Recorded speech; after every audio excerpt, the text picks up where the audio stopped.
আল্লাহ যদি কাউকে তৌফিক দেয়, আল্লাহ তাআলা এটা অনেক বড় এক নিয়ামত আমাদেরকে দিলেন।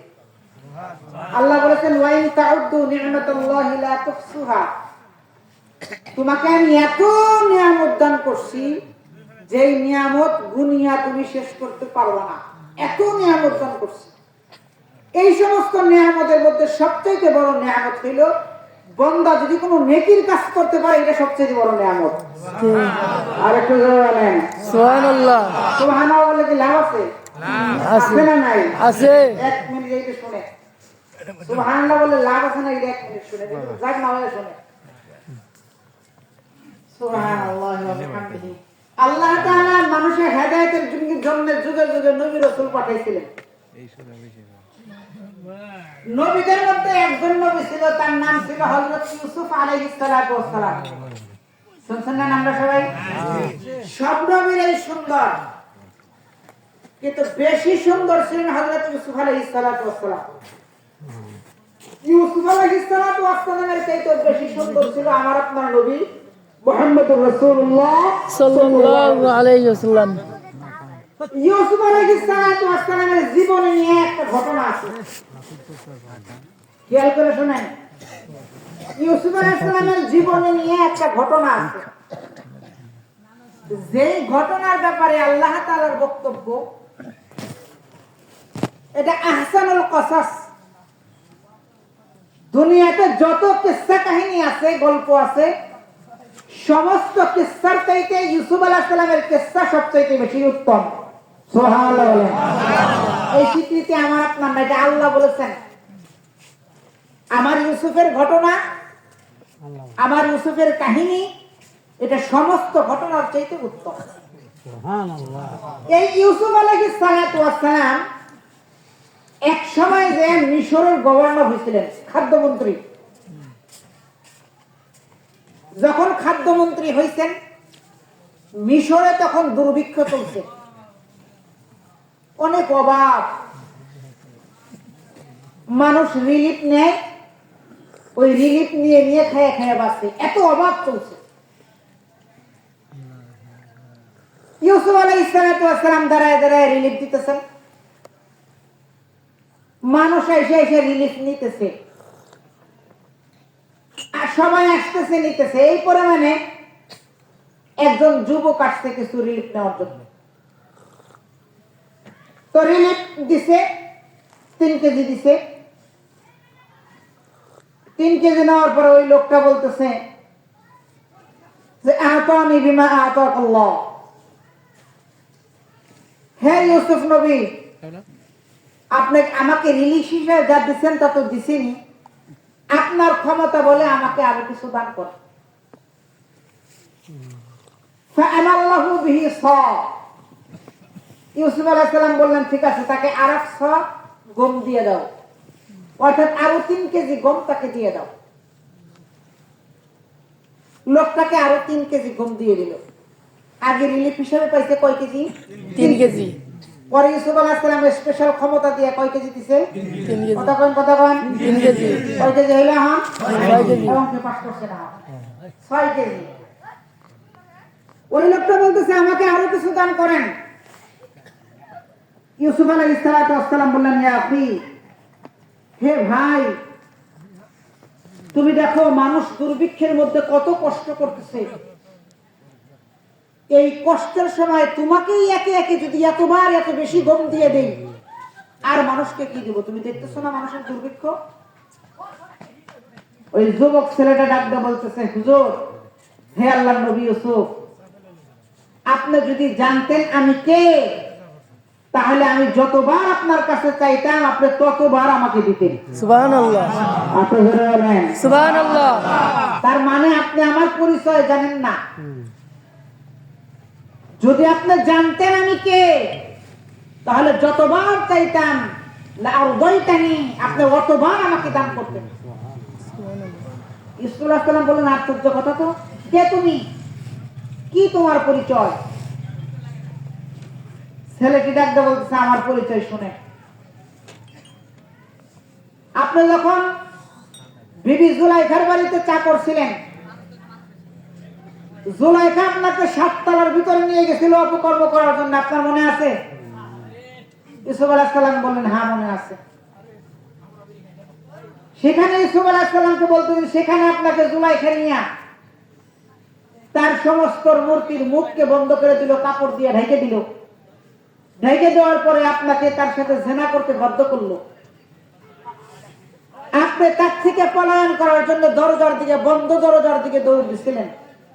আল্লাহ তাআলা আপনার আল্লাহর ভয়ের কারণে সব দরজাগুলি টস টস করে খুলে দিচ্ছেন। পিছনে পিছনে জুলাইখাও দৌড় মারছিল আপনার পিছনে পিছনে। যাইতে যাইতে পিছন দিক থেকে আপনার জামা টেনে ধরছিল জুলাইখা, পিছনের জামা ছিঁড়ে গেছিল। শেষ দরজায় যে হেরে জুলাইখার স্বামীর সাথে সামনাসামনি ধরা পড়ছে। ধরা পড়ার পরে ইউসুফ আলাইহিস সালাম কথা বলার আগেই জুলাইখা বলতেছে, দেখো তোমার গোলামের কি চরিত্র খারাপ, সে আমাকে ওই আন্দার মহলে নিয়ে আমার সাথে অপকর্ম করতে চাইছিল। কথাটা কি সত্য? না, মিথ্যা। কথাটা সত্য? মিথ্যা। নবী সম্ভবই না তার ব্যাপারে এত বড় অপবাদ। ইউসুফ আলাইহিস সালাম বললেন না, ইউসুফ আলাইহিস সালাম বললেন না এটা আমি করি নাই। জুলাইখা বলল না সে করছে। এই নিয়ে দুইজনের মধ্যে তর্ক বিতর্ক শুরু হয়ে গেল। ইউসুফ আলাইহিস সালাম বললেন আমার সাক্ষী আছে। সাক্ষীকে আমাদের যে কাজের একটা মেয়ে আছে, কাজের মেয়ের আবার একটা কোলের বাচ্চা আছে, 1 বছরের কোলের ছেলে, ওই ছেলেটা সাক্ষী দিবে। পরে ওই ছেলেটাকে ডাক দিয়ে আনছে, আনার পরে ওই ছেলেটা সাক্ষী দিছে। ছেলেটা বিচার করছে কি, যদি ইউসুফের জামা সামনের দিকে ছিঁড়া হয় তাহলে ইউসুফ দোষী আর জুলেখা নির্দোষ, আর ইউসুফের জামা যদি পিছন দিক থেকে ছিঁড়া হয় তাহলে জুলেখা দোষী, ইউসুফ নির্দোষ। সুবহানাল্লাহ বলেন। পিছন থেকে জামা টেনে ধরছিল, ছিঁড়ছে কি সামনে না পিছনে? পিছনে ছিঁড়ে গেছে। এবার আজিজে মিশরের বাদশা দেখলেন তো ইউসুফের জামা তো পিছনে ছিঁড়া। ওই নবজাতক সেই দিন এই পবিত্রতার সাক্ষী দিয়া ইউসুফ আলাইহিস সালামের পক্ষে, পবিত্রতার সাক্ষী দিয়া ইউসুফ আলাইহিস সালামকে বাঁচাই দিছে। ওই ছেলে ডাকদা বলতেছেন যে রিলিফের জন্য গেছে, ওই ছেলে ডাকদা বলতেছেন আমি সেই ছেলে, যেই ছেলে আপনার পক্ষে আপনার পবিত্রতার সাক্ষ্য দিয়া আপনাকে জুলেখার অপবাদ থেকে নিষ্কৃতি দিয়েছিলাম। ইউসুফ আলাইহিস সালাম খুশি হয়ে গেলেন। বললেন তাকে 1 কেজি 2 কেজি 3 কেজি 5 কেজি দিলে হবে না, উনি আমার পবিত্রতা ঘোষণা করিয়া আমাকে এত বড় এক বিপদ থেকে মুক্ত করেছিল, ওনাকে 105 মণ গম তুমি তাকে দিয়ে দাও। আর তো বলেন কত মণ গম দিয়ে দিছে? 105 মণ গম। যখন ছেলেটাকে খুশি হয়ে দিয়ে দিছে, আল্লাহ তাআলা হযরত জিবরাইল আলাইহিস সালামকে পাঠিয়ে দিলেন। জিবরাইল আলাইহিস সালাম আসিয়া হযরত ইউসুফ আলাইহিস সালামকে বললেন, হে আল্লাহর নবী ইউসুফ, আল্লাহ তাআলা বলেছেন যে ব্যক্তি একবার আপনার পবিত্রতার সাক্ষ্য দিয়েছে, আপনি খুশি হয়ে তাকে 3 কেজির জায়গায় 105 মণ গম পুরস্কার দিয়েছেন।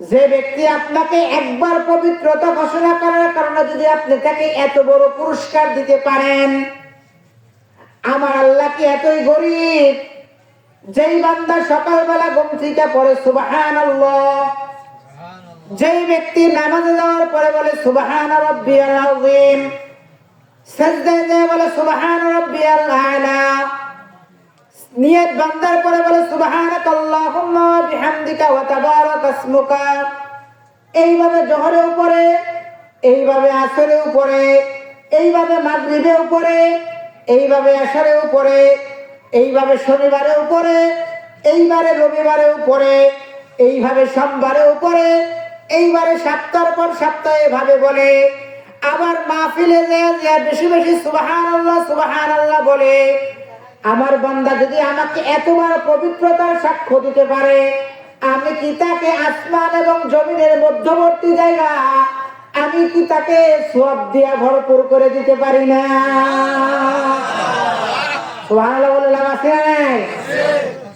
قال النبي صلى الله عليه وسلم قال النبي صلى الله عليه وسلم تسبيحة واحدة خيرا من الدنيا وما فيها একবার একটা তাসবিহ সুবহানাল্লাহ পাঠ করা, একবার আলহামদুলিল্লাহ পাঠ করা, একবার আল্লাহু আকবার পাঠ করা, খায়রান মিনাদ দুনিয়া ওয়া মা ফিহা, দুনিয়া এবং দুনিয়ার মধ্যে যা কিছু আছে সব থেকে উত্তম হইল একবার সুবহানাল্লাহ পড়া। সুবহানাল্লাহ, একবার সুবহানাল্লাহ এত দাম। وعن سمرة بن جندب رضي الله تعالى عنه قال قال رسول الله صلى الله عليه وسلم أحب الكلام إلى الله أربع سبحان الله والحمد لله ولا إله إلا الله والله أكبر। আল্লাহর নবীর প্রিয় সাহাবী হযরত সামুরাত ইবনে জুনদুব রাদিয়াল্লাহু তাআলা হইতে বর্ণিত, তিনি বলেন হুজুর সাল্লাল্লাহু আলাইহি ওয়াসাল্লাম বলেছেন, আল্লাহ তাআলার কাছে প্রিয় কথা হলো চারটা। আল্লাহ তাআলার কাছে প্রিয় কথা কয়টা? চারটা। আল্লাহ তাআলার কাছে প্রিয় কথা হলো চারটা। আহাব্বুল কালামি ইলাল্লাহি আরবাউন, আল্লাহ তাআলার কাছে প্রিয় কথা হলো চারটা। নাম্বার এক নাম্বারটার নাম হলো সুবহানাল্লাহ। মুখস্থ করেন, আল্লাহ তাআলার কাছে প্রিয় কথা কয়টা? চারটা। আবার বলেন কয়টা? চারটা। এক নম্বরে কি? সুবহানাল্লাহ। একটার নাম হলো সুবহানাল্লাহ। সুবহানাল্লাহ মুখস্থ নাই এরকম কোন মানুষ আমাদের গ্রামে আছে? হিন্দুরাও জানে, সবাই পারে সুবহানাল্লাহ, সহজ। সুবহানাল্লাহ আল্লাহর পবিত্রতা বর্ণনা করা। আহাব্বুল কালামি ইলাল্লাহি আরবাউন, আল্লাহ তাআলার কাছে প্রিয় কথা হলো চারটা। নাম্বার এক সুবহানাল্লাহ, নাম্বার দুই আলহামদুলিল্লাহ, নাম্বার তিন লা ইলাহা ইল্লাল্লাহ, নাম্বার চার আল্লাহু আকবার। চারটা মুখস্থ আছে না আমাদের ইনশাআল্লাহ? বলেন, এক নাম্বার সুবহানাল্লাহ, দুই নাম্বার আলহামদুলিল্লাহ, তিন নাম্বার আল্লাহু আকবার, নাম্বার চার লা ইলাহা ইল্লাল্লাহ। আল্লাহ তাআলার কাছে এই কথাগুলো হলো সবচেয়ে পছন্দের। সুবহানাল্লাহ। আমরা একটু বলা যায় না সুবহানাল্লাহ? আমার সাথে বলেন কয়েকবার, সুবহানাল্লাহ সুবহানাল্লাহ সুবহানাল্লাহ সুবহানাল্লাহ সুবহানাল্লাহ। বলেন বলেন, সুবহানাল্লাহ সুবহানাল্লাহ সুবহানাল্লাহ সুবহানাল্লাহ। আলহামদুলিল্লাহ আলহামদুলিল্লাহ আলহামদুলিল্লাহ আলহামদুলিল্লাহ আলহামদুলিল্লাহ আলহামদুলিল্লাহ আলহামদুলিল্লাহ আলহামদুলিল্লাহ আলহামদুলিল্লাহ আলহামদুলিল্লাহ। আল্লাহু আকবার আল্লাহু আকবার আল্লাহু আকবার আল্লাহু আকবার আল্লাহু আকবার আল্লাহু আকবার আল্লাহু আকবার। লা ইলাহা ইল্লাল্লাহ লা ইলাহা ইল্লাল্লাহ লা ইলাহা ইল্লাল্লাহ লা ইলাহা ইল্লাল্লাহ লা ইলাহা ইল্লাল্লাহ লা ইলাহা ইল্লাল্লাহ লা ইলাহা ইল্লাল্লাহ লা ইলাহা ইল্লাল্লাহ ইল্লাল্লাহ লা ইলাহা ইল্লাল্লাহ লা ইলাহা ইল্লাল্লাহ মুহাম্মাদুর রাসূলুল্লাহ। পড়ুন সাল্লাল্লাহু।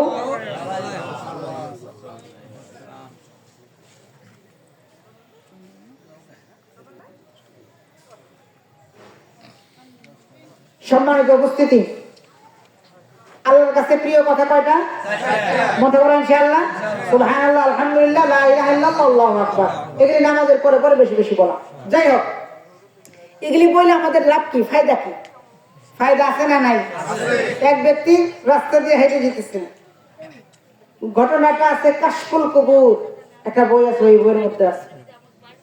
একজন ব্যক্তি রাস্তা দিয়ে হেঁটে যেতেছে, রাস্তার পাশে কবরস্থান। ওই ব্যক্তি বললেন যে তাহলে এক কাজ করি, আমি কবরস্থান যেহেতু পাইলাম, কবরস্থানের পাশে দাঁড়ায় একটু দোয়া করি।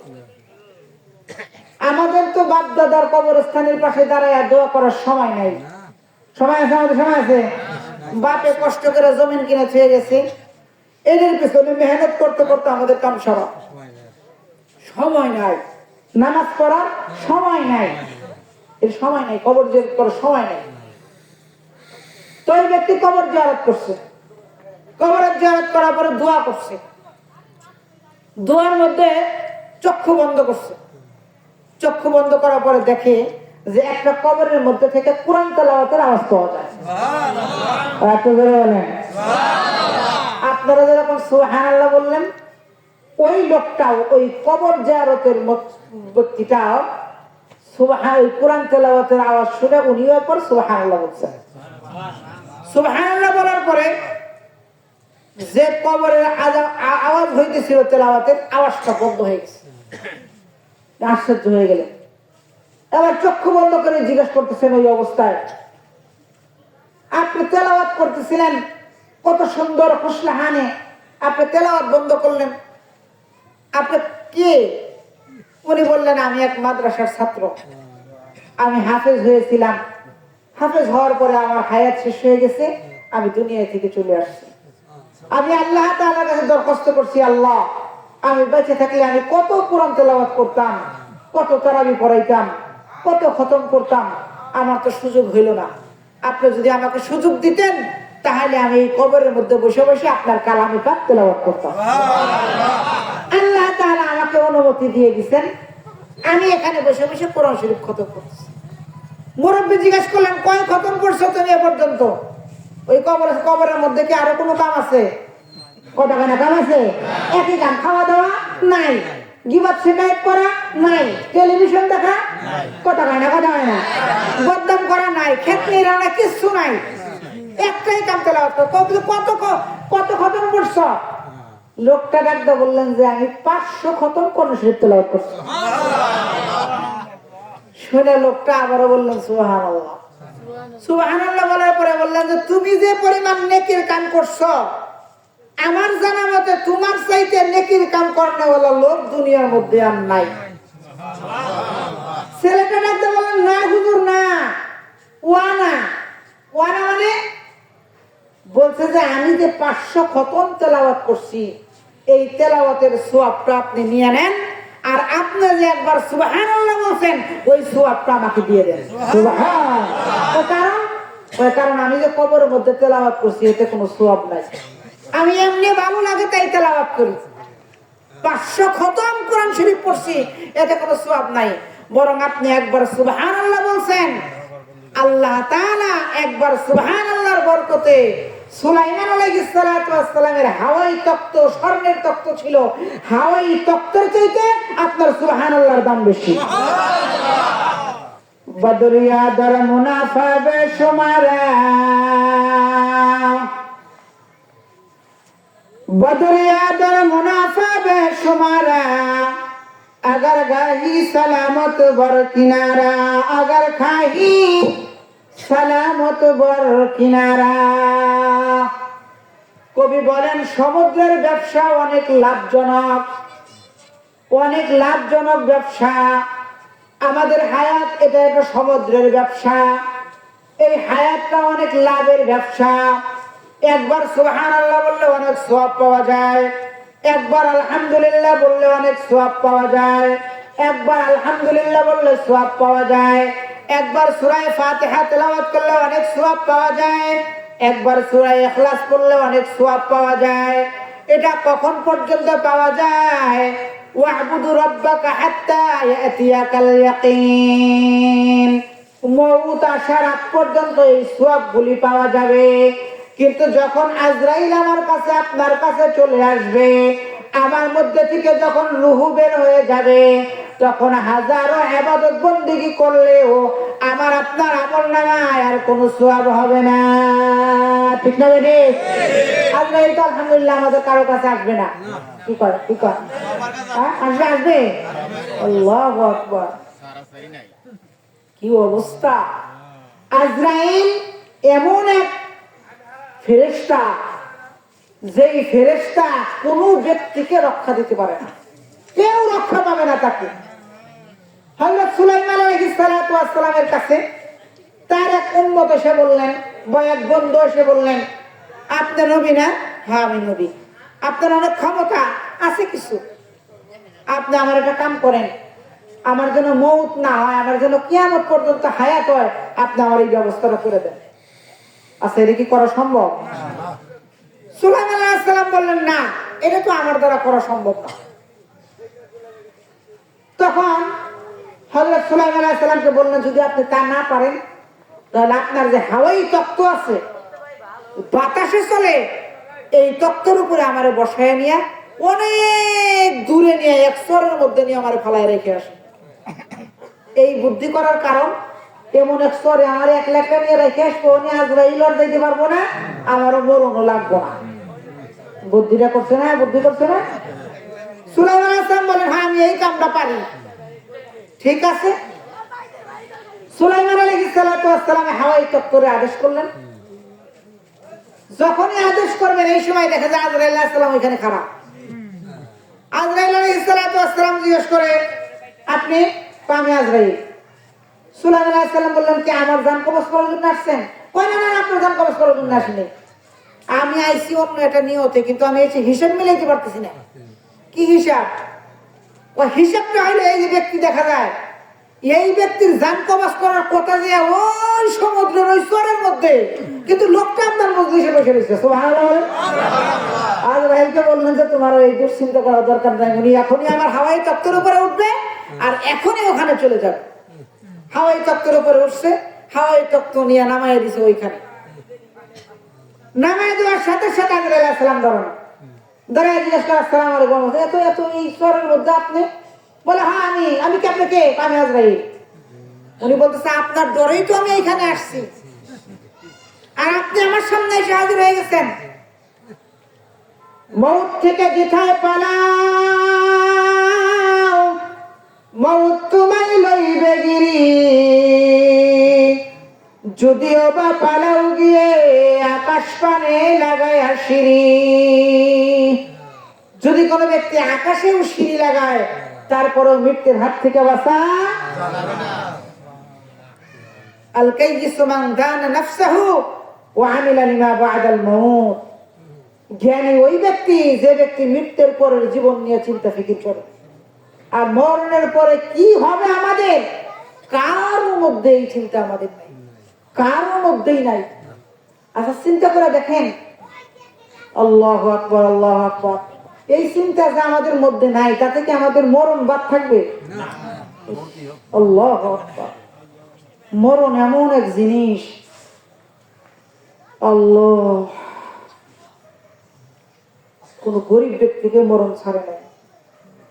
বেশি ধনী, অনেক কোটি কোটি টাকার মালিক, যমুনা গ্রুপের মালিক, কত টাকার মালিক ছিল যমুনা গ্রুপের মালিক, সে নিজেও জানে না। এত হাজার হাজার কোটি টাকার মালিক ছিল, করোনার মধ্যে মারা গেছে।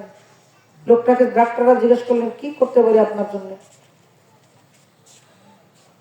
বলছিল যে আমার যত সম্পদ আছে সব সম্পদ আমি লিখে দিই, ভালো মতো আমার নিঃশ্বাসটা নেওয়া আনার ব্যবস্থা করতে হবে।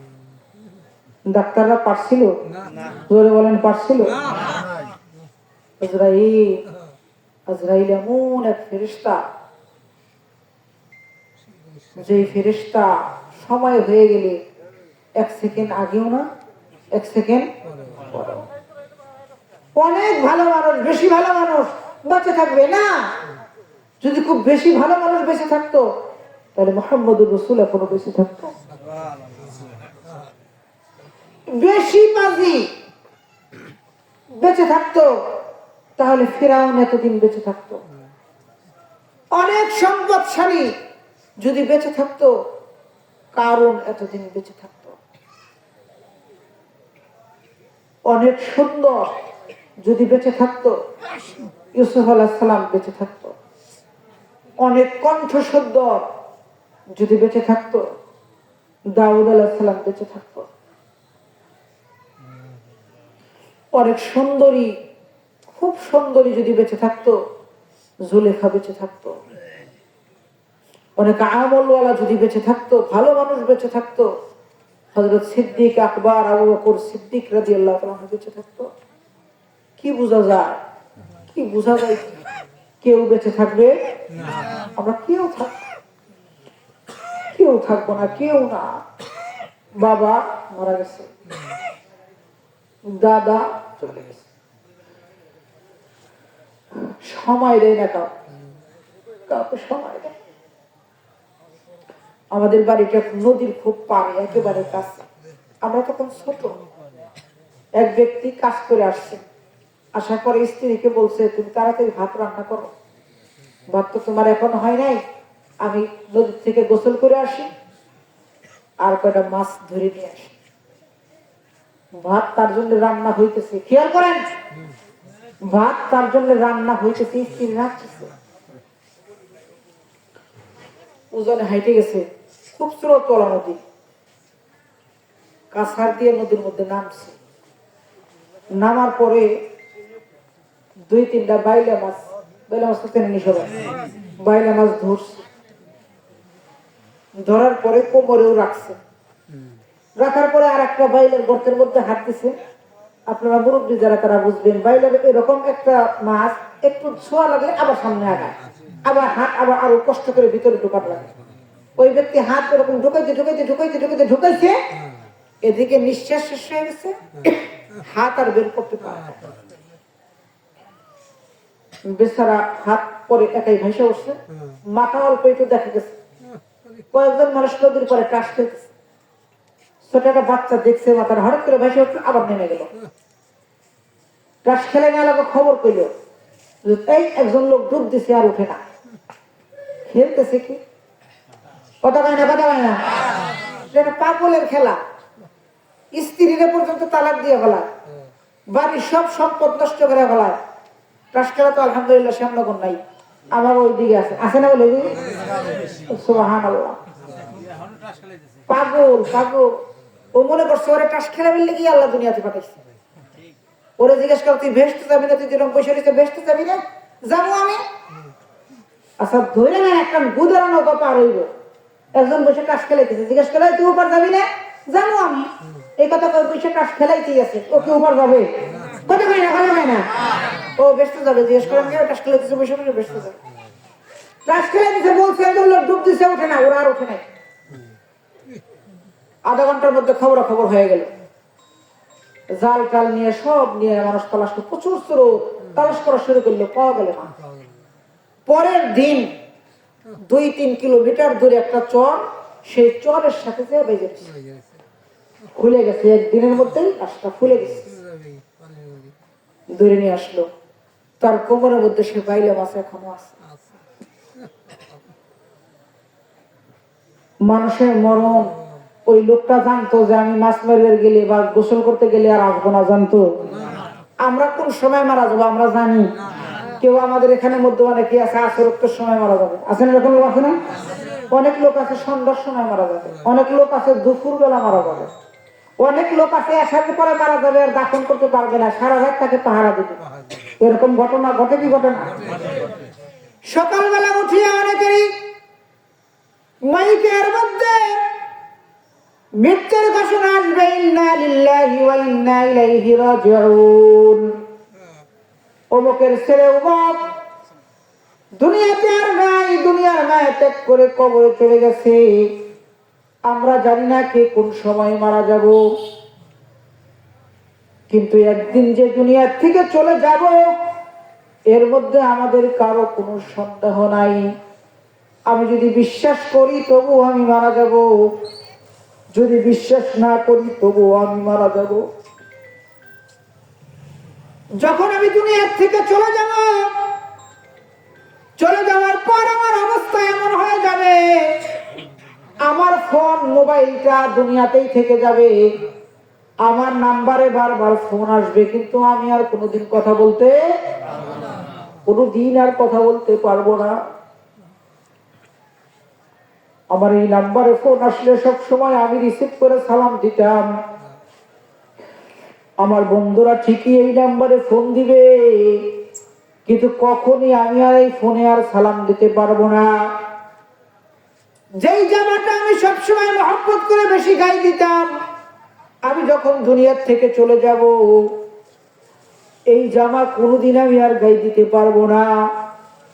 আমার স্যান্ডেলটা জায়গা মতো পরে থাকবে, আমি আর কোনোদিন পায়ে দিতে পারবো না।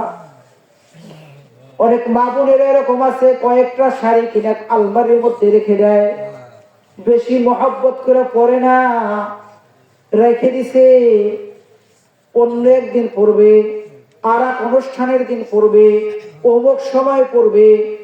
গহনা কিনে ঘরের মধ্যে রেখে দেয়, পরে না, বেড়ানোর যাওয়ার সময় পরবে। কিন্তু যখন মালাকুল মউত আসিয়া সাক্ষাৎ করে ফেলবে, দেখা করে ফেলবে, রুহুটা নিয়ে যাবে, তারপরে কোনোদিন ওইগুলি আর পড়ার সময় পাবে না। আমাদের অবস্থা কেমন, কত বেখিয়াল আমরা।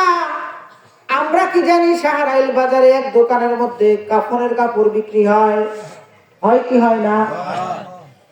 যে ব্যক্তি কাফনের কাপড়ের ব্যবসা করে দোস্ত, সে কিন্তু একজনের কাপড় করে আনে না, কমপক্ষে 10টা কাফন হবে, এতগুলি কাফন একসাথে আনে। ঠিক বললাম না ঠিক বললাম? গোলাপ জল কিনে, কাফনের কাপড়ের সাথে গোলাপ জল কিনে, একটা গোলাপ জল কিনে না, কমপক্ষে 10টা 12টা গোলাপ জল একসাথে কিনে। অদুষ্ট আমাদের মধ্যে এখানে এমন লোকও থাকতে পারে, যে ব্যক্তির কাফনের কাপড় শাহরাইল বাজার পর্যন্ত এসে গেছে,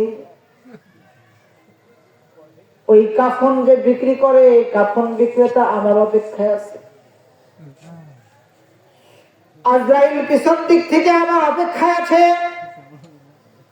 কখন আল্লাহ তাআলা নির্দেশ দিবেন আর আজরাইল আলাইহিস সালাতু ওয়াস সালাম আসিয়া আমার রূহটা নিয়ে যাবে।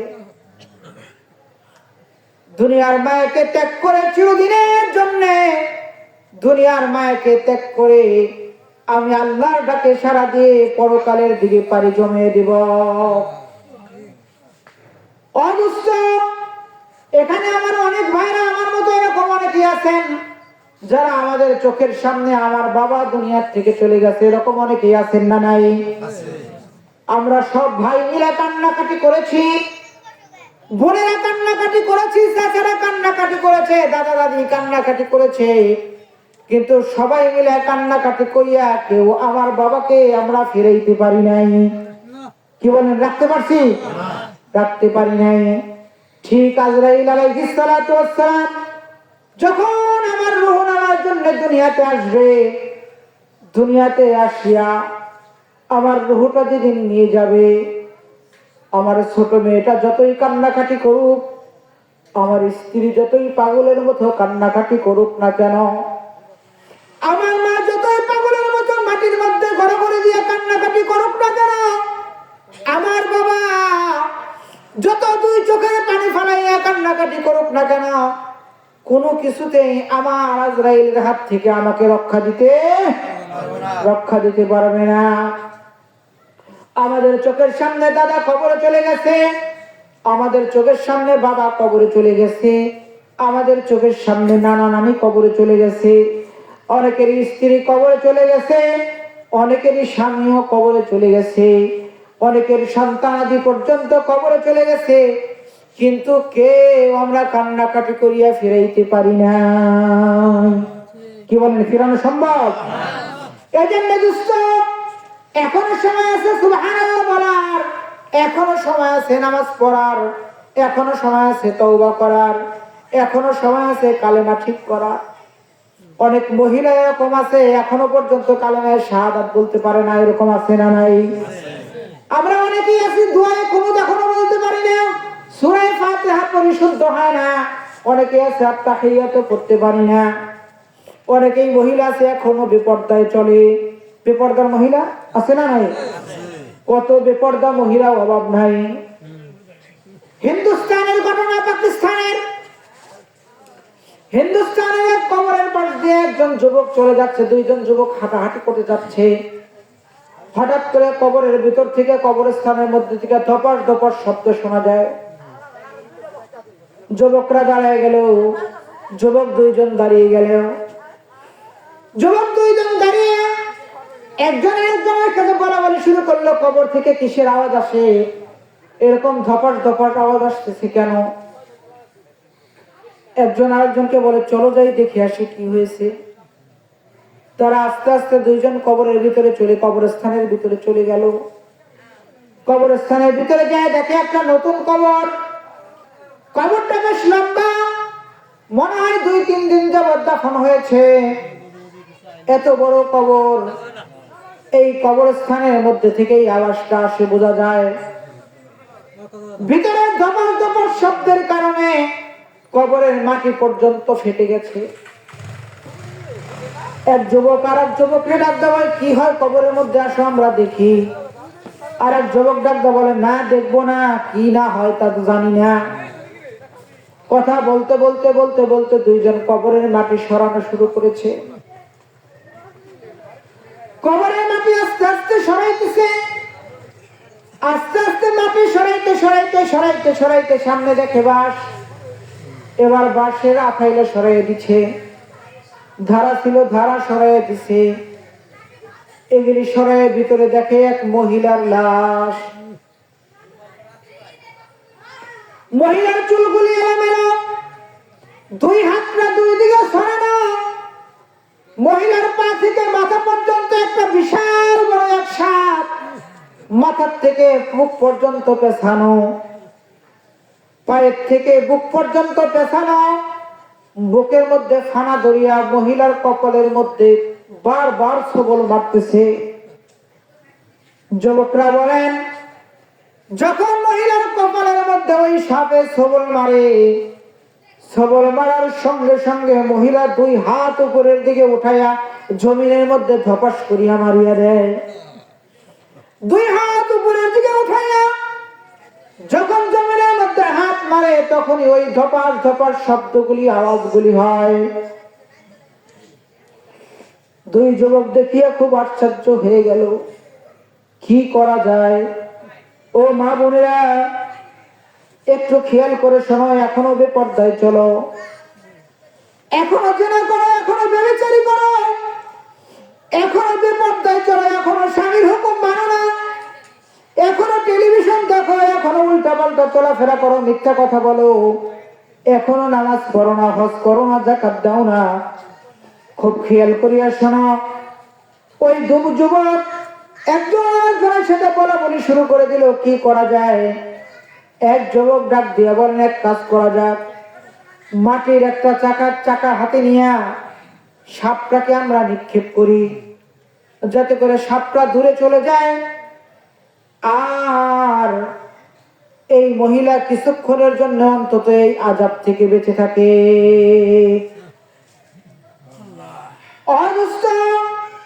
এবার একজন যুবক একটা মাটির চাকা হাতের মধ্যে নিয়ে, যেই সাপ বারবার সবল মারতেছিল মহিলার কপালের মধ্যে, মাথার মধ্যে সবল মারতেছিল, সেই সাপের মুখের মধ্যে, মাথার মধ্যে একটা ইটা দিয়ে আঘাত করলো। আঘাত করার সঙ্গে সঙ্গে সাপটা এত বেশি রাগান্বিত হয়ে গেল, সাপটা খুব তাড়াহুড়া করে কবর থেকে উঠে সেই যুবকদেরকে ধাওয়া শুরু করে দিল। যুবকরা আগে আগে দৌড়ে যায়, ওই সাপটা পিছনে পিছনে দৌড়ে যাইতেছে। যুবকরা দৌড়াইতেছে, পিছন দিক থেকে সাপ দৌড়াইতেছে। যুবকরা সামনের দিকে যায়, সাপও তাদের পিছনে পিছনে সামনের দিকে যায়। যাইতে যাইতে কিতাবের মধ্যে লেখে, যাইতে যাইতে যাইতে যাইতে সামনে ছোট্ট একটা খালের মতো। যুবকরা কি করবে আর বুঝতে বাকি নাই। দুজন যুবক তারা খালের মধ্যে সাঁতার দেওয়া শুরু করে দিল। সাপ এমন রাগান্বিত, তাদের পিছনে পিছনে পানির মধ্যে সাপ ও সাঁতার দেওয়া শুরু করে দিল। যুবকরাও উপরে উঠিয়া দৌড়ানো শুরু করে দিল। সাপ দৌড়ায় সারতে পারে নাই বিদায় রাগ হইয়া সাপ তার জিহ্বাটা পানির মধ্যে নামাইয়া দিল। যুবকরা কিতাবের মধ্যে লিখেছে, যেই জায়গার মধ্যে সাপ তার জিহ্বার বিষ নামাইয়া দিছে, অনেকখানি জায়গার মধ্যে ওই পানিটা পর্যন্ত কালো রং হয়ে গেছে। যুবক বলেন, ঘটনায় হুজুরের কাছে আমরা বর্ণনা করলাম। হুজুর ডাকতে বলতেছেন, বাবা, ওই মহিলার খবর নিয়ে পরে দেখা গেছে ওই মহিলা বেপরদায় চলতো, নিজের চুলগুলি ঢাকিয়ে রাখার জিনিসগুলি মানুষকে দেখায় ফিরত, বাইরে বের হইলে রং বেরঙের কাপড় চোপড় পরে সাজগুজ করে বের হইতো, পর্দায় থাকতো না, স্বামীর নির্দেশ মতো চলতো না, মিথ্যা কথা বলতো, বিভিন্ন রকমের গুনার কাজের মধ্যে লিপ্ত থাকতো। আল্লাহ তাআলা এই জন্য ওই মহিলার কবরের মধ্যে এরকম আযাবের ব্যবস্থা করেছেন। আর যেহেতু সাপটা আল্লাহ তাআলার নির্দেশ পালন করার জন্য ওই মহিলাকে কামড়াইতেছিল, সেই জন্য আল্লাহর নির্দেশ কেন তোমরা পালন করতে যাও নাই, কেন বারণ করেছ, সেই জন্য রাগ সামলাইতে না পারিয়া সাপ তোমাদের উপরে আক্রমণ চালাইছে। সম্মানিত উপস্থিতি, এই হইল কবরের আযাব। এরকম আযাবের ঘটনা একটা নয়, হাজার হাজার ঘটনা, শত শত ঘটনা। আল্লাহ তাআলা কবরের আযাবের শত শত ঘটনা দুনিয়ার মধ্যে আল্লাহ তাআলা এভাবে দেখাইতেছেন। কিন্তু আমাদের তো জ্ঞান নাই, আমরা বুঝি না, এখনো পর্যন্ত কিভাবে আরেকজনকে ঠকাইব এই নিয়েই ব্যস্ত থাকি। বাবারে, খুব সুন্দর একটা স্যাম্পল, একটা উদাহরণ। আমরা যখন দুনিয়াতে আসছি, আমাদের দুনিয়াতে আসার সময় কোনো টাকা পয়সা নিয়ে আমরা আসি নাই। আসার সময় আমরা কোনো পয়সা পাতি, কাপড় চোপড় কোনো কিছু নিয়ে আমরা আসি নাই। যখন আমরা আবার দুনিয়া থেকে চলে যাব, তখনও কোনো মাল সামানা, পয়সা পাতি, সম্পদ দিয়ে আমরা কিছু নিয়ে যেতে পারবো না। এই খালি হাতে আমাদের সবারই চলে যেতে হবে। কিন্তু মাঝখানে কিছু একটা সময়, এই সময়টা হালাল হারাম তমিজ না করিয়া যেভাবে পাইলাম ওইভাবে কামাইলাম, বেশি বেশি সম্পদ বাড়াইলাম, আর কবরের আযাবের সামানা তৈরি করিয়া গেলাম। দেখেন কত কষ্ট। একজন মানুষ যখন কবরের আযাব শুরু হয়ে যায়, তার আগেই তার মৃত্যুর যন্ত্রণার কথা হাদিসের মধ্যে আসছে। হুজুর সাল্লাল্লাহু আলাইহি ওয়াসাল্লাম যখন দুনিয়া থেকে চলে যাবেন, দুনিয়া থেকে চলে যাওয়ার সময় আল্লাহ রাসূল সরকারে দু আলম সাইয়্যিদুল কাওনাইনের ডান পাশে হাতের কাছে একটা বাটির মধ্যে একটু পানি রাখা হইল। হুজুর সাল্লাল্লাহু আলাইহি ওয়াসাল্লাম বারবার ওই পানির বাটির মধ্যে হাত দেয় আর নিজের মাথার ঘামগুলি এরকম করে মুছে, আর ডাক দিয়ে বলে, মৃত্যুর যন্ত্রণা কতই না ভয়ানক, মৃত্যুর যন্ত্রণা কতই না কষ্টকর। অবশ্য সরকারে দু আলমের যদি এই অবস্থা হয়, শুধুমাত্র আল্লাহ তাআলা মানুষের মৃত্যুর যন্ত্রণা কেমন এটা বোঝানোর জন্য আল্লাহ রাসূলকে এরকম করেছেন। যদি মৃত্যুর যন্ত্রণা এত কষ্ট হয়, কবরের আযাব যদি এত কষ্ট হয়, পুলসিরাত 30,000 বছরের রাস্তা এত কঠিন, হীরার চাইতেও ধার, চুলের চেয়েও চিকন, মানুষ চলে যাবে আর কাটিয়ে কাটিয়ে জাহান্নামের মধ্যে পড়ে যাবে। যদি এখানে এত কষ্ট হয়, কিয়ামতের ময়দান 50,000 বছরের বয়স, 50,000 বছর দুই কদমের মধ্যে দাঁড়িয়ে থাকতে হবে। এখানে একদিন দুই দিন না, 50,000 বছর। এটা তো হাদিসের কথাও না, বরং সরাসরি কোরআনের মধ্যে আল্লাহ তাআলা বলেছেন, কানা মিকদারুহু 50,000 সানা। 50,000 বছর শুধু কিয়ামতের ময়দানে দাঁড়িয়ে থাকতে হবে।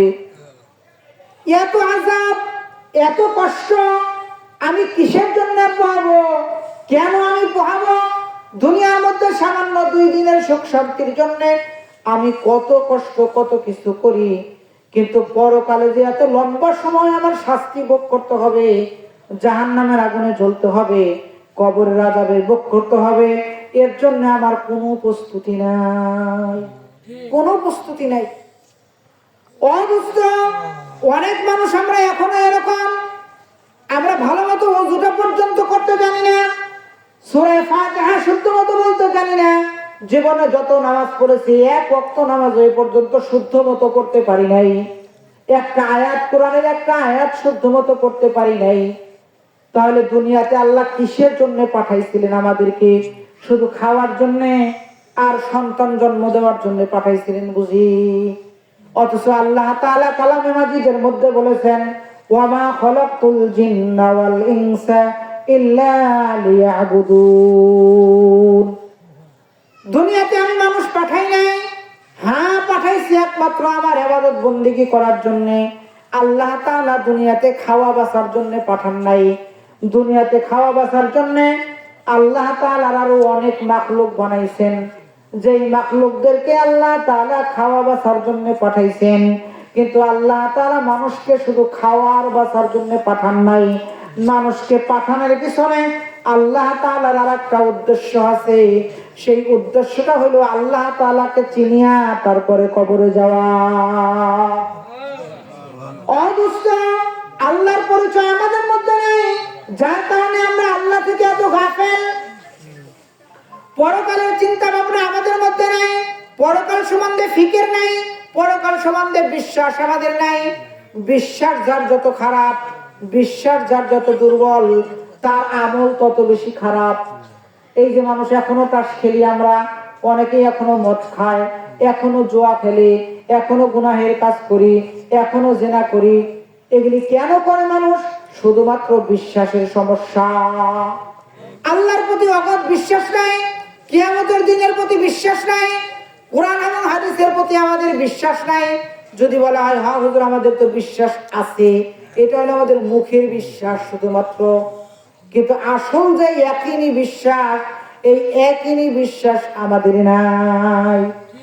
যার বিশ্বাস যত ভালো তার ইবাদত তত ভালো, যার বিশ্বাস যত মধ্যম তার ইবাদত হলো মধ্যম, যার বিশ্বাস যত বেশি দুর্বল তার ইবাদত তত বেশি দুর্বল।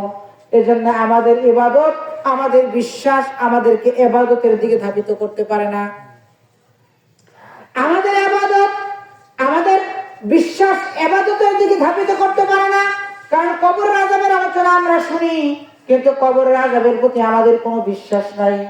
আমরা পরকালের আযাবের কথা, জাহান্নামের আগুনের কথা আমরা শুনি, কিন্তু জাহান্নামের আগুনের প্রতি আমাদের বিশ্বাস নাই। আমরা আল্লাহ তাআলার ক্ষমতার কথা আমরা শুনি বা বলি, আল্লাহ তাআলার ক্ষমতা নিয়ে আমাদের কোনো বিশ্বাস নাই। নবীর কথা সত্য, নবী 63 বছরের জীবনে একটা মিথ্যা কথা বলে নাই। সেই নবী যে কবরের আযাবের কথা বলেছেন, এই কবরের আযাবের প্রতিও আমাদের কোনো বিশ্বাস নাই, কোনো বিশ্বাস নাই। যদি বিশ্বাস থাকতো তাহলে আমাদের আমলের অবস্থা এরকম থাকতো না। বিশ্বাস ছিল সাহাবাদের, এই জন্য সাহাবাদের আমল আর আমাদের আমলের মধ্যে এত তফাৎ। ভিতরে ঘামেই না, এই দুনিয়া ছেড়ে চলে যেতে হবে, ঘামেই না, এটা বুঝেই আসে না আমাদের। আল্লাহু আকবার। ছোট্ট একটা উদাহরণ বলি শুনেন। আমরা যারা বুড়া হয়ে যাই, আমাদের অনেকেরই বাপ মায় বুড়া হয়ে গেছে, বুড়া হইতে হইতে হইতে হইতে অসুস্থ হয়, অনেকেরই জব বন্ধ হয়, জবান বন্ধ হয়ে যায়, এরকম অনেকের হয়তো হয় না, মরার আগে এরকম হয়। দেখেন কার জন্য কি করি আমরা, দেখেন একটু চিন্তা করে। মনে করেন জবান বন্ধ হয়ে গেছে, 2-3 দিন 5 দিন চলে গেল, সে আর কোনো কথা বলে না। তখন ছেলেরা বুদ্ধি করে হুজুরদের কাছে যাও, হুজুরদের কাছে যায় একটা খতমের ব্যবস্থা করো, জালালি খতম করায় দাও, এই জন্য তাড়াতাড়ি যাতে করে মরে যায়। সঠিক বললাম না ঠিক বললাম? চিন্তা করে দেখছেন? আপনি যেই সন্তানের জন্য হালাল হারাম কোনটা এটা খেয়াল করেন নাই, খালি আইনে লেখা করছেন। যে স্ত্রীর জন্য আপনি কোনো দিকে খেয়াল করেন নাই, পরকালের শাস্তির কথা চিন্তা করেন নাই, নামাজ পড়া পর্যন্ত সময় পান নাই, সেই স্ত্রী সেই সন্তানরা আপনার জবান বন্ধ হয়ে যাওয়ার 2 দিনের মাথায় তারা আপনার মরার জন্য তারা পেরেশান হয়ে গেছে। মরে না কেন তাড়াতাড়ি? এটা খতম করাইব, যাতে করে খতম করে তাড়াতাড়ি বাইরে ফেলানো যায়। এইটার নাম হলো দুনিয়া। এই দুনিয়ার জন্য আমরা এত পেরেশান। আমি কি বললাম কি কিছু নিয়ে দিতে পারবে না, কিছু না, চোখের দেখা আমরা সবাই দেখতেছি, কিছু নিয়ে দিতে পারবে না, কিছু না, মানে কিছু জানা তাও না, এত খালি হাত। অথচ আমাদের কি প্রস্তুতি, পরকাল সম্বন্ধে কোনো ফিকের নাই। কালেমাটা পর্যন্ত আমরা সত্য করে বলতে পারি, কত আফসোস। খালি ধর্ম কি ইসলাম এতটুকু শুধু বাংলায় লিখি, আর কিছু নাই আমাদের মধ্যে, কিছু নাই। আল্লাহ সম্বন্ধে কি বিশ্বাস, পরকাল সম্বন্ধে কি বিশ্বাস, কিছু বিশ্বাস না, কিছু নাই। আপনি হাত দিয়ে দেখেন, কিছু নাই। একটা উদাহরণ বলি, আপনি রাস্তা দিয়ে সন্ধ্যার পরে রাস্তা দিয়ে যাইতেছেন, রাস্তার মধ্যে দেখেন কয়েকজন যুবক মানুষ ও 10-12 বছরের কয়েকটা ছেলে দাঁড়ানো রয়েছে। খুব ভালো করে শোনেন, 10-12 বছরের কয়েকটা ছেলে দাঁড়ানো রয়েছে। আপনি যখন রাস্তা দিয়ে যাইতেছেন, ছেলেরা বলছে কাকা কাকা কাকা যাই না, এই রাস্তা দিয়ে যাই না। কেন রাস্তা কি হয়েছে?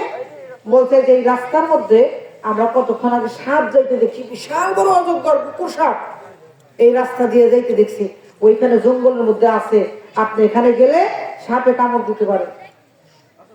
আমরা এই ছেলের কথা বিশ্বাস করিয়া আমরা কিন্তু ওই রাস্তা দিয়ে যাই না, কি বলেন ঠিক না? ঠিক। কিন্তু ওই ছেলেরা মিথ্যা কথা বলতে পারে কি পারে না? কিন্তু আল্লাহ রসুল সারা জীবনে, নবুয়তের আগের জীবন বলেন, ছোটবেলা বলেন, শৈশব বলেন, যুবক বলেন, কোন জীবনে সারা 63 বছরের জীবনে একটা মিথ্যা কথা বলে নাই। সেই রসুল বলছে তুমি যদি বেনামাজি হয়ে কবরে যাও তাহলে তোমাকে 72টা সাপ তোমাকে ধ্বংস করবে।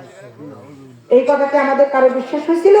কিছু বিশ্বাস হয় নাই, যার কারণে আমরা নামাজ কামাই দেওয়া বাদ দিই। বিশ্বাস হয় নাই, মিথ্যা কথা।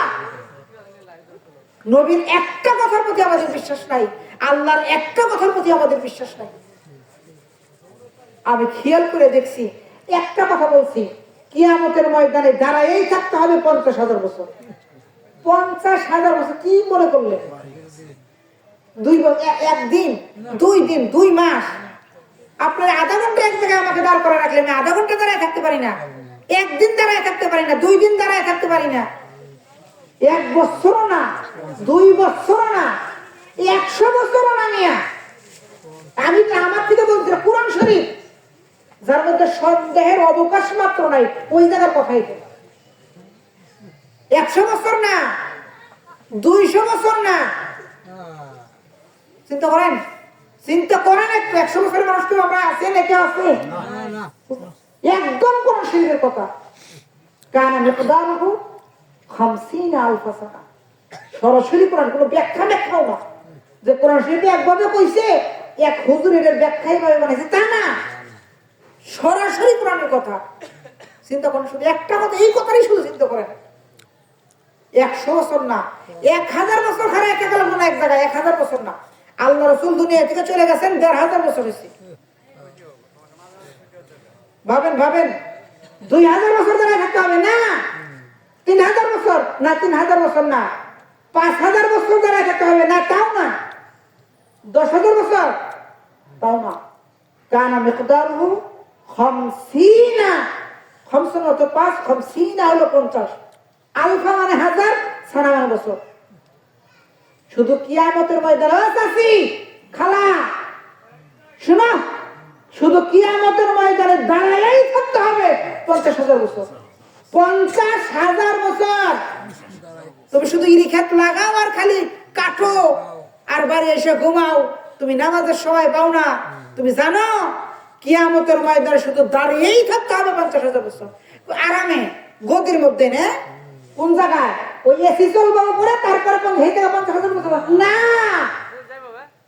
এমন জায়গায় দাঁড়ায় থাকতে হবে যার মাথার আধা তো উপরে সূর্য থাকবে।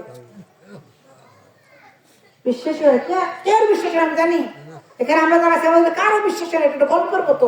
আমাকে ওই যে আগে দাদা দাদিরা নানা নানিরা ঘুম করানোর জন্য টোনাটুনির গল্প হইতো না, এই একটা গল্পের মতো না। মাথার আধা তো উপরে সূর্য থাকবে,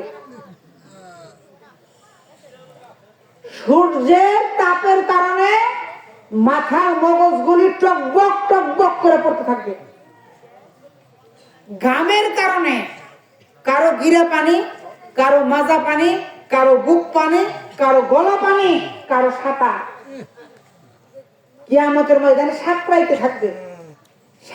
সাতরায় 50,000 বছর বেঁচে থাকা যায়? কতক্ষণ আগে বয়স হয়ে গেছে, কারণ মরার চিন্তাই তো না। কি কয় কি আল্লাহ কি কয়, মাথার আঘাত উপরে সূর্য থাকবে, তামার জমিন থাকবে, আরো সে ছায়া ছাড়া আর কোনো ছায়া নাই, তাপ দিতে থাকবে সূর্যতে। চৈত্র মাসের রোদ্রের মধ্যে একজন মানুষকে টিনের চালে বাঁধে রাখলে আধা ঘন্টা পরে তার তালাশ করে বলব কইতে পারেন হুজুর মরণ না, তাহলে মরণ নাই, মরণ নাই। কিয়ামতের ময়দান যখন অনুষ্ঠিত হবে, সব মানুষ দেখবে আরশের পায়ের সামনে একটা বকরির মতো জিনিসটা বান্ধা রয়েছে, একটা বকরি বান্ধা। সব মানুষ দেখবে ওটা হলো মৌত। আমরা যেরকম একটা বকরি যদি এই কোটার সাথে বান্ধা থাকে, কেউ কাউরে বলার দরকার নাই, সবাই আমরা বুঝুন এটা খাসি বান্ধা। বুঝুন কি বুঝুন না? ওই আরশের পাশে একটা খাসির মতো বান্ধা থাকবে, যেটা দেখলে সবাই বুঝবে এর নাম হলো মৌত।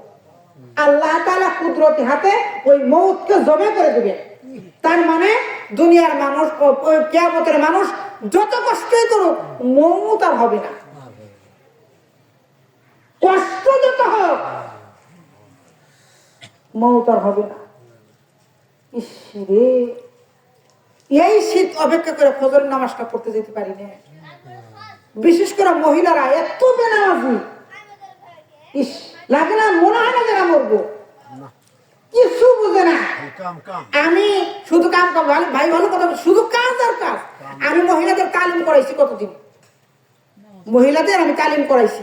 এক পাশে মহিলারা বসতো, আর এক পাশে আমি বসতাম, জেহেরা তালিম শুনতাম, বলতাম, এটা ওরা শিখাইতাম। বিশ্বাস করবেন না, কালেমায় তৈবারা বলতে পারে না। কিসের বিয়ে ওর, কিসের পোলা পানি গেলি বলেন? সাহাবাকারে কয় কইবেন না। নবীন, আমাকে নবীর নাম কি কইতে পারে না। শেষ নবীর নাম কি কইতে পারে না। প্রথম নবী কিরা কইতে পারে না। আজরাইল কি হয় আমাকে এটা কইতে পারে না, কিছু পারে না।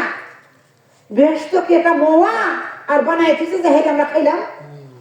এটা সুজা অবস্থ। ইস, মোবাইলের এমন কোন ফাংশন নাই যা আমি বুঝি না, কিন্তু কালে মাথায় এত কঠিন হয়ে গেল যা আমি শুদ্ধ করে করতে পারি না। ফাতিহা সূরাটা এত কঠিন হয়ে গেল যা আমার 40 বছর হয়ে গেছে বয়স, এখন আমি শুদ্ধ করে করতে পারি না। কি করি, কি করি, কি জব দেখাবো, কি জব দেবো আল্লাহর কাছে বলেন? একজন ছিল, খুবই খারাপ মানুষ ছিল, একজন লোক জেনা করত, অনেক পয়সা, লক্ষ লক্ষ টাকা দিয়া মহিলাদেরকে এনে এনে জেনা করত।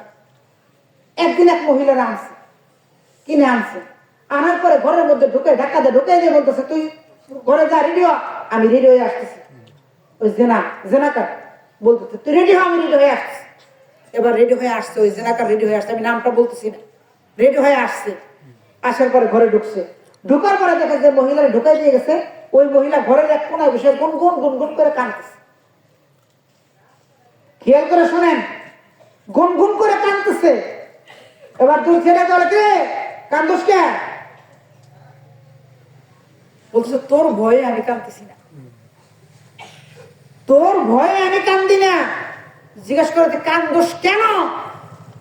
মহিলাটা ডাকদা বলতেছে আমি পয়সার কারণে তোর কাছে আসছি, শুধু টাকার কারণে, আমার টাকার অভাব, এই জন্য আসছি। কিন্তু আমি কান্দি, কালকে আমার এই চেহারাটা আল্লাহর সামনে আমি কিভাবে দেখাবো, আমি সেই দুঃখে চিনতে কাঁদতেছি। সুবহানাল্লাহ।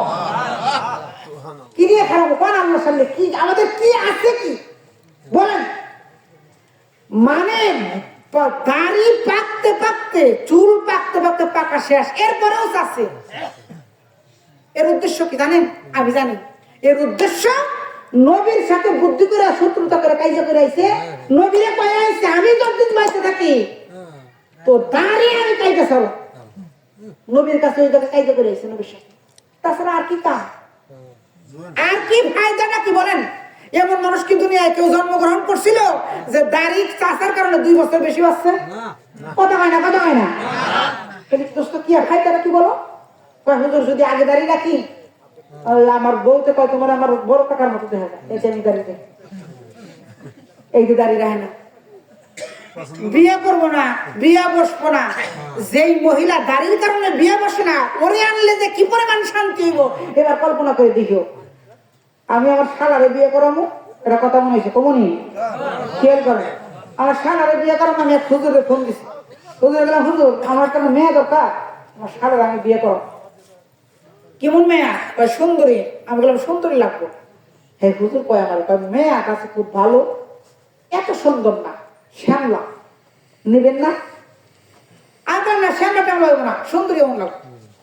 পরে হুজুর আমার কইতেছে তাহলে এক কাজ করবানি, সুন্দর দেহটা আজরাইল পাঠাই দিবানি, বাড়ির ব্যক্তির জান কবজ করবেন। কি কথাটা বলেন নাই? সুন্দর হইলেই যদি ভালো হইব, কি কথাটা দেবা ভালো হইব? সব সুন্দর ভালো জান কবজ করে, আসলেই জান কবজ করলে মহিলা নাই বাড়ি দিয়ে নাই না? হ্যাঁ হারুন সাহেব কইছিল এমপি সংসদে বসে ব্যক্তির বল কিরা কিরাম সব আমরা জানি রে, খালি ডরে কিছু কয় না, যদি পরে আবার বলে টিভিতে মেরে ফেলে দেয়। যেই মহিলা দাড়ির কারণে তোমাকে পছন্দ করে না, ও তোমাকে জাহান্নামে নিতে চায়, তাছাড়া আর কোনো পথ নাই। ও ভাই কিছু কথা বলে গেলাম দুঃখ নিয়ে, এগুলি বিশ্বাস না, আমরা যা করতেছি এই মান নিয়ে বেশ তো কোন পার্থক্য নাই। আমাদের বিশ্বাস এই বিশ্বাস নিয়ে আর এই মান নিয়ে ব্যস্ত, অত অত সোজা না ভাই, অত সোজা একেবারে বিশ্বাস নেই আমাদের। সন্দেহের আল্লাহু আকবার, আল্লাহু আকবার। ফজলুল করিম রাহমাতুল্লাহি আলাইহি বলছেন চরমরাই বিশ্বাস বলতে, যদি কারো মধ্যে সন্দেহের বিশ্বাস থাকে, বিশ্বাসটা আছে কিন্তু সন্দেহ সন্দেহ এরকম বিশ্বাস বলতে, যদি কেউ পরকাল সম্বন্ধে সন্দেহের বিশ্বাস থাকে তাহলে সেই ব্যক্তি আল্লাহর ওলি হয়ে যাবে। সুবহানাল্লাহ। তার মানে আমাদের সন্দেহের বিশ্বাসও নাই পরকাল সম্বন্ধে, সন্দেহের। আমি বললাম না টুনাটুনির গল্প শোনাই, আমরা যা বলি যে ওয়াজ মাহফিলে যা শুনি, মসজিদে যা শুনি, পরকাল সম্বন্ধে যাই শুনি, এটা টুনাটুনির একটা গল্প, কিছু মন থাকে না, আর কোনো কামেও আসে না। আমি তো কইলাম একটা ওয়াজ যথেষ্ট, একটা কথাই যথেষ্ট। আপনি খালি চিন্তা করে দেখেন, কিয়ামতের ময়দানে একই জায়গার মধ্যে রৌদ্রের তাপের মধ্যে 50,000 বছর দাঁড়ায় থাকতে পারে, 2 পা হরানোর কোনো জোর নাই। কোন কতক্ষণ খারাপ খাওয়া যায় কোন আমার কাছে, এই কথাটা খালি কোন, এর জন্যই তো সারা জীবন কষ্ট করা দরকার। আর আমার নামাজ জিজ্ঞাসা করে, দোস্ত নামাজটা পড়ো, আমার কাপড় ঠিক নাই, ওনার কাপড় পাকি খায় না কালো করে, মানে এমন মতার বেড়া হইতে না, ওনার খালি কাপড় না পাকি খায়, কাপড় না পাকি খায়। আর মহিলারা যদি কও তুমি আজকে থানা নামাজ পড়ো, নামাজ পড়ো, আমি কাপড় চোপড় ধুই নেই, ওর কাপড় চোপড় কোনো সময় ধোয়া হইব না। আছে না? আছে না? নাই? আপনারা হাসেন, দুঃখ নিয়ে দিতেছে। ও কাপড় চোপড় ধুইব না কোনোদিন, ওর মমতার, ওর একটা কাপড় চোপড় আছে ধোয়া, যেটা ওই যে শাওরের বাজারে আইনে তুইছে সাদা, কি ঠিক না বেটে, ওই ধোয়াটা ওইটা কিনবো, ওইটি এরপরে ও নামাজ পড়বো। এরপরে নামাজ পড়ে কোনো লাভ আছে? আমি দেওয়া যাবে তখন না। কি বুঝলেন? কি বুঝলেন? কি এই হলো আমাদের হায়াত। এত দামি সময়গুলি নষ্ট করতেছি, কোনোই নাই। সম্মানিত উপস্থিতি, আসুন একটু বুঝ ভিতরে নেই, একটু ইমানকে মজবুত করি, পরকাল সম্বন্ধে বিশ্বাস আনি।